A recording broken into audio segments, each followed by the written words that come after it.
Welcome back to all usual అమ్మ channel. కమ్మటి నోరు రుచి ఉల్లిగడ్డ పప్పు తయారీ విధానం ఈ వాటి రెసిపీ. ఇంకెందుకు ఆలస్యం, రెసిపీ తయారు చేయడానికి చూసేద్దాం. నాటి కందిపప్పుని శుభ్రంగా వాష్ చేసి పెట్టుకొని మీడియం సైజ్ 2 ఉల్లిపాయ ముక్కలు, కొంచెం పసుపు, కొంచెం కల్లుప్పు, అలానే కొంచెం ఆయిల్ అన్నీ వేసేసి చక్కగా మూత పెట్టేసుకొని గ్యాస్ మీద పెట్టుకోవడం అనమాట.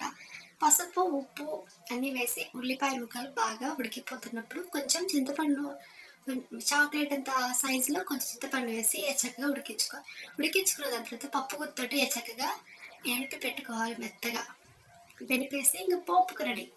తాలింపు గింజలన్నీ వేసేసి ఎల్లిపాయ వాసన కోసం తెల్ల వెల్లుల్లి కొంచెం ముక్కలుగా వేసి పచ్చికరివేపాకు, ఎండుమిర్చి అన్నీ వేసేసి చక్కగా ఆ స్మెల్, వాసన, ఫ్లేవర్కి ఉల్లిపాయ కొంచెం కారం సరిపోయేలాగా వేసేసి చక్కగా అంతా బాయిల్ చేసుకోవడమే.